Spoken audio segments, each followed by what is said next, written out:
How has the United States supported radical Islam? As I mentioned, just as Britain did before it. I won't comment on the British role, but if you want to learn about it, there's quite a good book on it by a very good British diplomatic historian, Mark Curtis, who discusses in detail, going back to the documentary record, how Britain supported radical Islam during its period of dominance. The U.S. has done it always. The major center of radical Islam, extremist radical Islam, is Saudi Arabia, unquestionably. They're the source of the Wahhabization of the region, which Patrick Coburn points out as one of the major developments of the modern era. Who's the main supporter of Saudi Arabia? You are. Now, that's where your tax dollars go, and for a long time. Right now, tens of billions of dollars of arms being sent under Obama, but it goes way back. In fact, the strong U.S. relation with Israel developed out of this. The United States and Israel had close relations, but not unusual, through the 1950s and early 60s. That changed in 1967. What happened in 1967? Israel performed a huge service to the United States and its Saudi Arabian ally. Saudi Arabia has been and remains the center of extremist, radical, fundamentalist Islam, with offshoots in the jihadi movements and so on, including ISIS.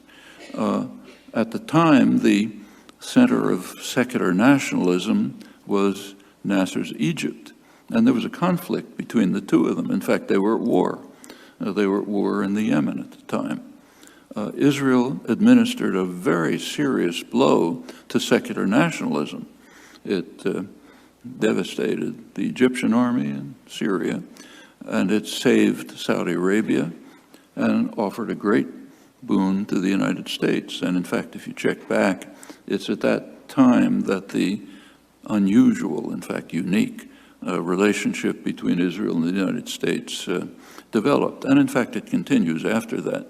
I could give more examples if there was time. But that has been a consistent pattern. There are a few exceptions here and there. So sometimes the United States has supported secular Islamic states.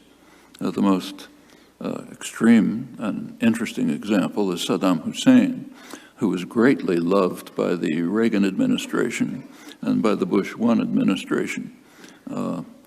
Could give you the details. They were so supportive of Saddam Hussein that he was even given a gift that otherwise only Israel has been granted, no other country.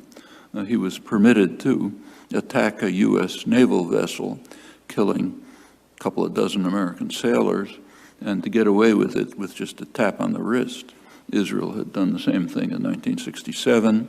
Saddam Hussein did it in 1987, and his friendship for Saddam Hussein was so enormous that he was granted that right. And that was a secular state. In fact, George Bush #1 even invited Iraqi nuclear engineers to the United States for advanced training in nuclear weapons production. That's pretty supportive relationship. So there are cases where the United States has supported secular Islam, but typically it's radical Islam that has been the beneficiary of U.S. support, like Britain before it.